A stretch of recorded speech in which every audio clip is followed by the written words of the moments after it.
दोस्तों, आज जो कॉमिक्स हम पढ़ेंगे उसका नाम है शेरबाज और सर्पसड़ी का रहस्य पार्ट 2। यहाँ तक स्टोरी हम पढ़ चुके हैं इसके पार्ट 1 में।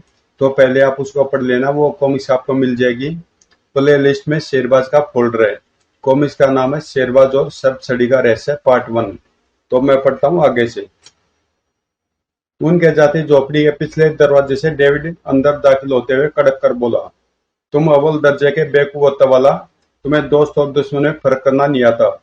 लेकिन शेख साहब तो आपको अपना दोस्त बता रहे थे। वह हमारा दोस्त नहीं, पुलिस का आदमी है। मैं उसकी सारी बात सुन चुका हूँ। यह तो अच्छा हुआ कि मैं सही वक्त पर यहाँ आ पहुंचा था। उसकी बात सुनकर मैं बारी रुक गया, वरना तुम्हारे साथ मैं भी फंस जाता। तो यह बात है। दूसरे वक्त वाला ने सेतु को अंदर बुलाकर आदेश दिया, अभी जो शेख साहब यहाँ से गए हैं उनका पीछा करो और पता लगाओ कि वे कहाँ जाते हैं और किससे मिलते हैं और कहाँ ठहरे। जी गुरु जी, कहने के साथ ही सेतु बाहर चला गया। उधर शेरबाज वॉकी टॉकी ऑफ करते हुए हजारिका से बोला, हमारी योजना का पहला चरण पूरा हो गया। यह तो पता चल गया कि अंग्रेज तस्कर यही है। मुझे तो हैरानी इस बात की है कि हो रही है कि तुमने तबाला की नजर बचाकर वह ट्रांसमीटर वहां कब रख दिया। मैंने झोपड़ी में दाखिल होते वक्त ही ट्रांसमीटर दरवाजे के पास चिपका दिया था। अब हमें तबाला की प्रत्येक गतिविधि की जानकारी मिलती रहेगी। लेकिन यह मत भूलो कि तबाला को हम पर शक हो गया है। उसका एक आदमी हमारा पीछा कर रहा है।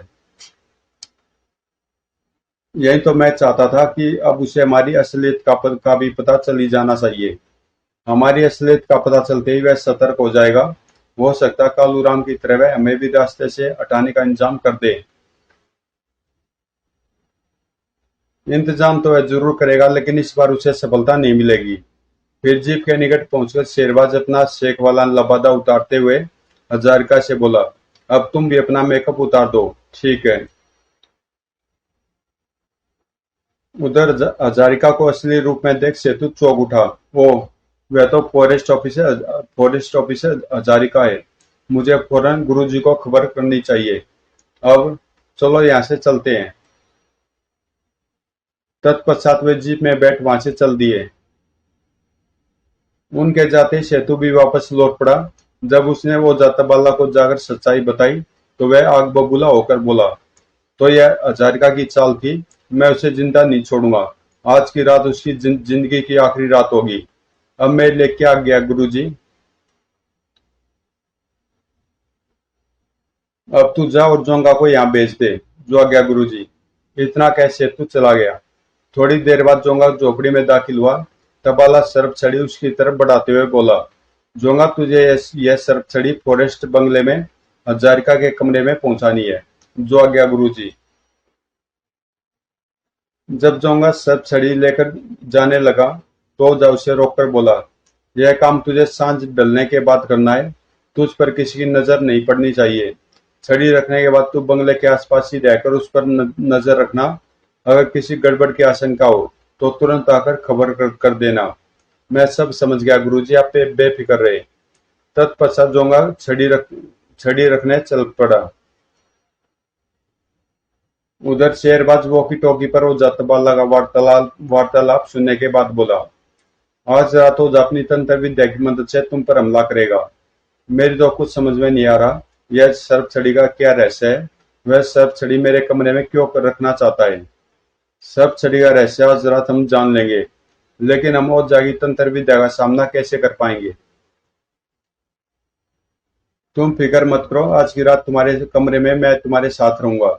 हमें किसी भी खतरे का सामना करने के लिए तैयार रहना होगा शेरबाज। मैं अपने साथ तुम्हारी जान खतरे में नहीं डालना चाहता। जब तक अग्नि बाबा की अंगूठी मेरे पास है, वो जातबाला की तंत्र विद्या मेरा कुछ नहीं बिगाड़ सकती। यह अग्नि बाबा कौन है, इस अंगूठी का क्या क्या राज है। यह एक लंबी कहानी है, मैं तुम्हें कभी फुर्सत में बताऊंगा। ओह, अग्नि बाबा और अंगूठी के बारे में जानने के लिए पढ़े शेरबाज और तांत्रिक बालूची। तो दोस्तों, ये कॉमिक्स अभी मैंने पढ़ी नहीं है, लेकिन अगली कॉमिक्स शेरबाज की यही पढ़ूंगा। तत्पश्चात हजारिका कुछ नहीं बोला। बंगले पर पहुंच शेरबाज ने एक सांप पकड़ने वाली स्टिक का इंतजाम किया। फिर भोजन आदि करने के बाद बोला, अब हमें आराम करना चाहिए। पता नहीं रात कितनी देर तक जागना पड़े। ठीक है।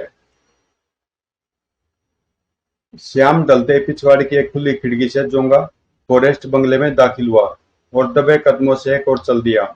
यहाँ तो गहरा सन्नाटा छाया हुआ है, लगता बंगले में कोई नहीं है। लेकिन जब उसने उसने हजारिका के कमरे का दरवाजा खोल अंदर झांककर देखा तो चौंक पड़ा। वो साहब तो कमरे में ही है, पर सो रहा है, खतरे की कोई बात नहीं है।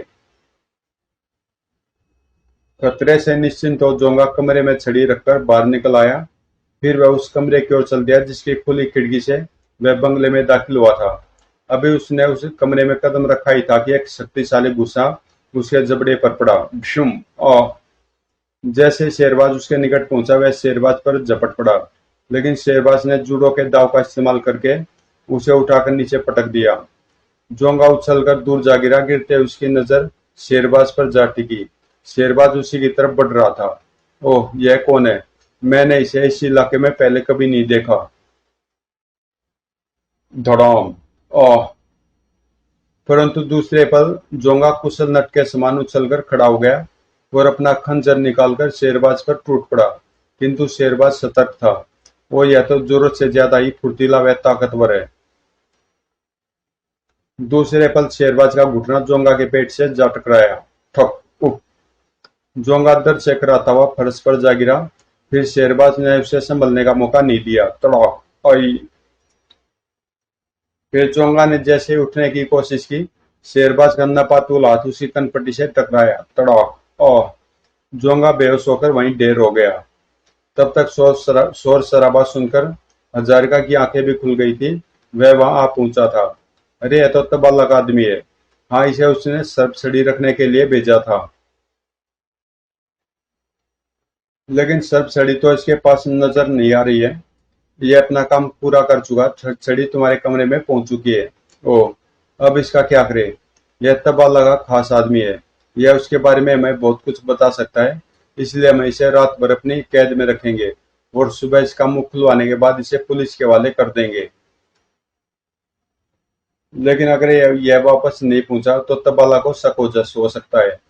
तुम यह बोल रहे हो हजारिका की तबाला ने इसे यहीं रोककर तुम पर नजर रखने का आदेश दिया था, अतः इसके न लौटने से उसे कोई शक नहीं होगा। तत्पश्चात शेरबाज ने जोंगा के हाथ पैर बांध दिए और उसी कमरे में बंद करके हजारिका के साथ बाहर निकल गया। उस रात भोजन आदि से निवृत्त होने के बाद शेरबाज पूरी तैयारी के साथ हजारिका के कमरे में जा बैठा। वॉकी टाकी उसने ऑन कर रखा था ताकि तबाला की झोपड़ी में होने वाली गतिविधियों की जानकारी उसे मिलती रहे। ठीक 11 बजे उन्हें वॉकी टॉकी पर मंत्र जाप के शब्द उभरते सुनाई देने लगे, जो थोड़ी देर बाद ही विचित्र से शोर में बदल गए। लगभग 1 घंटे तक यही प्रक्रिया जारी रही। फिर अचानक शोर शांत हो गया। ठीक उसी समय हजारिका शेरबाज का ध्यान सर्प छड़ी की तरफ आकर्षित करता हुआ चीख उठा। शेरबाज, उधर देखो, सर्प छड़ी हिल रही है। ओह! तभी अचानक छड़ी किंग कोबरे का रूप धारण कर हुंकार उठी। ओह! तो यह सर्प छड़ी का रहस्य है। माय गॉड, यह कैसा चमत्कार है। फुस! दूसरे पल कोबरा फुंकारता हुआ हजारिका की तरफ लपका, लेकिन शेरबाज बीच में आ गया। फुस! जैसे शेरबाज ने स्टिक से कोबरे का फन दबाने की कोशिश की, कोबरा उछलकर दूर हट गया। ओह, सावधान शेरबाज! ठॉक! फुस! तुम दूर ही रहो हजारिका। यह खतरनाक नाग किंग कोबरा है। इसे भारत में हेम दरियाद के नाम से जाना जाता है। इसका इरादा तुम्हें डसने का है। ओ, लेकिन यह मुझे क्यों डसना चाहता है? क्योंकि वो जातबाला ने उसे तुम्हें खत्म करने के लिए भेजा है। कहने के साथ ही शेरबाज कोबरे की तरफ पलट पड़ा। कोबरा एक बार फिर आक्रमण की तैयारी कर चुका था। वो यह तो उड़कर वार करने की तैयारी में है। शेरबाज का ख्याल गलत नहीं था। दूसरे पल कोबरा हवा में तैरता हुआ शेरबाज पर झपटा, लेकिन शेरबाज छलांग लगाकर उसके सामने से हट गया। कोबरा दीवार से टकराकर फर्श पर आ गिरा। गिरते हुए तेजी से पलट पड़ा, किंतु तभी शेरबाज ने स्टिक के अगर भाग से उसका फन दबोच लिया। अब बचकर कहाँ जाएगा। फिस! लेकिन इससे पहले कि शेरबाज कोबरे को विवश कर अपने काबू में करता हो, वह बड़ी चपलता से स्टिक की गिरफ्त से निकल गया। फिस! ओह! कोबरे को मुक्त होते देख हजारिका चिल्लाया, शेरबाज, इसे जिंदा पकड़ना मुश्किल है, खत्म कर दो इसे। सब्र से काम लो हजारिका, मैं इसे गोली से नहीं, अपनी एड़ी से कुचलकर मारना चाहता हूँ। फिर शेरबाज और कोबरा के मध्य जिंदगी और मौत की जंग शुरू हो गई। ठक खट।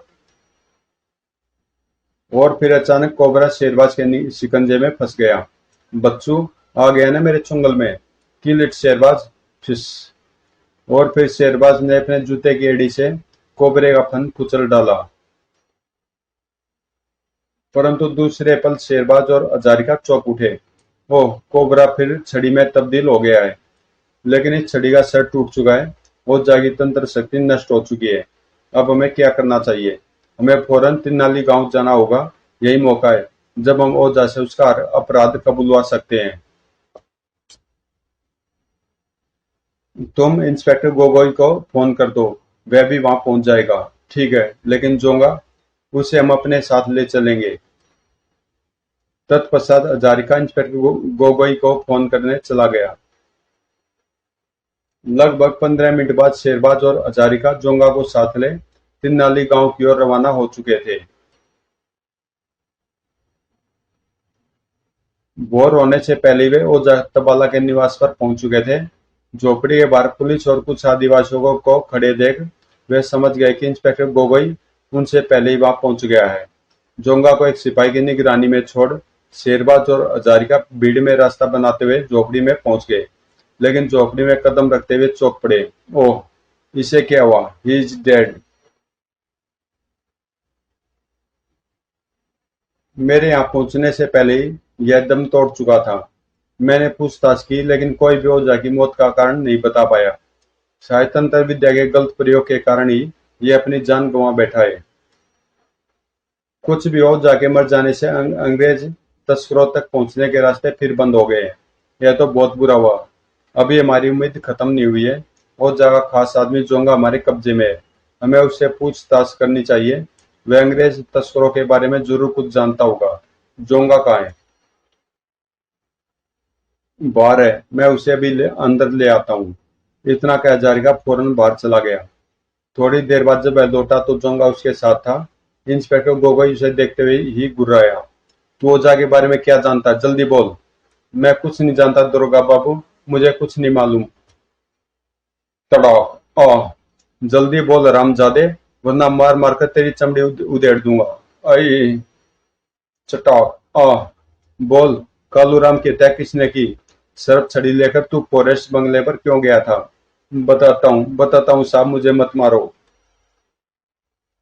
तत्पश्चात जोंगा ने तुरंत बोलना शुरू कर दिया। गुरुजी ने मुझे हजारिका साहब के कमरे में सर्प छड़ी रखाने का आदेश दिया था। मैं ही वह सर्प छड़ी कालूराम के कमरे में भी रखकर आया था। जब भी गुरुजी को किसी को खत्म करना होता तो वह मुझे सर्प छड़ी उसके घर में रखाने को कहते थे। वह जैसा कहते थे मैं वैसा ही करता। तो इसके अलावा मैं कुछ नहीं जानता। तो अंग्रेज तस्करों के बारे में क्या जानता है? इस समय वे कहाँ हैं? तब जोंगा ने अंग्रेज तस्करों के गुप्त ठिकाने का पता इंस्पेक्टर गोगोई को बता दिया। इंस्पेक्टर गोगोई दो सिपाहियों को साथ ले वहां से चल पड़ा। जब शेरबाज उसके पीछे जाने लगा तो हजारिका बोला, शेरबाज, हम वहां जाकर क्या करेंगे? पुलिस अपना काम खुद कर लेगी। हजारिका, तुमने जिन अंग्रेज तस्करों का नाम लिया है वे इतनी आसानी से पुलिस की गिरफ्त में नहीं आएंगे। पुलिस को हमारी मदद की जरूरत पड़ सकती है। इतना कह शेरबाज हजारिका के साथ जीप में बैठ इंस्पेक्टर गोगोई के पीछे चल पड़ा। उधर तस्कर जैक अपने साथी डेविड से कह रहा था, डेविड, सुबह होने वाली है, हमें चुपचाप यहाँ से खिसक लेना चाहिए। मुझे यहाँ के हालात ठीक नजर नहीं आ रहे हैं। तुम ठीक कहते हो, अब यहाँ रुकना खतरे से खाली नहीं है। वह वो जागा बच्चा खुद तो फंसेगा ही, हमें भी फंसवा देगा। डेविड के सहमत होते ही दोनों तैयार होकर झोपड़ी से बाहर निकल आए। तभी पुलिस जीप को झोपड़ी के सामने आकर रुकते देख डेविड चीखा, पुलिस, भागो। खतरे का आभास होते ही दोनों पलटकर विपरीत दिशा में भाग लिए। उन्हें भागते देख इंस्पेक्टर गोगोई ने छलांग लगाता हुआ जीप से उतरा और उन्हें ललकारता हुआ गरजा, रुक जाओ वरना गोली मार दूंगा। लेकिन डेविड और जैक नहीं रुके। जल्दी वे चट्टान की आड़ में पहुंच गए। अपने आप को सुरक्षित पाते दोनों ने पुलिस पर फायरिंग शुरू कर दी। धौएं धौएं। गोलियों की आवाज सुन शेरबाज जीप रोकते हुए बोला, जिस बात का डर था वही हुआ। वे इंस्पेक्टर गोगोई के सामने आसानी से घुटने नहीं टेकेंगे। तो फिर अब क्या किया जाए? हमें उन बदमाशों को पीछे से घेरना होगा। फिर शेरबाज अपना रिवॉल्वर निकालकर जीप से उतरा और बोला, आओ मेरे साथ, चलो। उधर जैक पुलिस की तरफ से हमला जारी देख डेविड से बोला, डेविड तुम माल लेकर निकल जाओ, मैं पुलिस को रोकता हूँ। लेकिन तुम मेरी चिंता मत करो, अगर मैं पकड़ा भी गया तो पुलिस को मेरे विरुद्ध कोई सबूत नहीं मिलेगा। ठीक है, मैं चलता हूँ, बाद में मुलाकात होगी। इतना कह डेविड धीरे धीरे पीछे खिसकने लगा। अभी वह 8-10 कदम का ही फासला तय कर पाया था कि रिवॉल्वर की नाल उसकी कनपट्टी से आ सटी। कहाँ भाग रहे हो बच्चू? मौत तो तुम्हारे सिर पर खड़ी है। ओह! शेरबाज की बात सुन जैक तेजी से पलट पड़ा। लेकिन इससे पहले कि उसकी बंदूक शेरबाज को निशाना बनाती, शेरबाज का रिवॉल्वर गरज उठा। धौएं! ओह! शेरबाज को अपनी तरफ से लापरवाह देख डेविड ने उसे अपनी गन का निशाना बनाना चाहा, लेकिन तुरंत उसे नतीजा भुगतना पड़ा। ठक आई। फिर इससे पहले कि वे संभल पाते, शेरबाज और हजारिका ने उन्हें अपनी गिरफ्त में ले लिया। कुछ ही क्षणों बाद इंस्पेक्टर गोगोई अपने सिपाहियों के साथ वहां पहुंच गया। वह डेविड और जैक को अपनी हिरासत में लेने के बाद शेरबाज से बोला, आपकी मदद का बहुत बहुत धन्यवाद मिस्टर शेरबाज, यह तो मेरा फर्ज था इंस्पेक्टर। तत्पश्चात शेरबाज और हजारिका इंस्पेक्टर गोगोई से विदाई ले वापस लौट पड़े। फॉरेस्ट बंगले में पहुंच स्नान आदि से निवृत्त हो नाश्ता करने के लिए वे डाइनिंग टेबल पर एकत्रित हुए तो शेरबाज बोला, हजारिका तुम्हारी परेशानी तो खत्म हो गई, अब सोचता हूँ मुझे भी यहाँ से चल देना चाहिए, लेकिन इतनी जल्दी? कुछ दिन रुक जाते तो मुझे खुशी होती। मैं फिर आऊंगा रूबी, और तब तक यहाँ रहूंगा जब तक तुम चाहोगे। जानता हूँ जब तुम जाने की सोच ही चुके हो तो मेरे रोके से नहीं रुकोगे। पर जाने से पहले इतना जरूर बता दो कि मैं उस खंडित सर्पसड़ी का क्या करूं। वो जाता बोला कि मौत के साथ ही सर्पसड़ी का महत्व भी खत्म हो चुका है, पर तुम उसका विसर्जन नदी में कर देना। तत्पश्चात वे नाश्ता करने में व्यस्त हो गए। नाश्ता समाप्त करने के बाद शेरबाज ने अपना सामान पैक कर लिया। रूबी हजारिका उसे जोरहाट टैक्सी स्टैंड तक छोड़ आया था।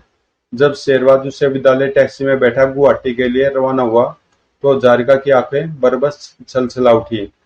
शेरबाज तुम सचमुच महान हो, ईश्वर तुम्हें लंबी उम्र दे। समाप्त। तो दोस्तों ये कॉमिक्स यहीं पे समाप्त होती है और मिलते हैं किसी अगली कॉमिक्स में।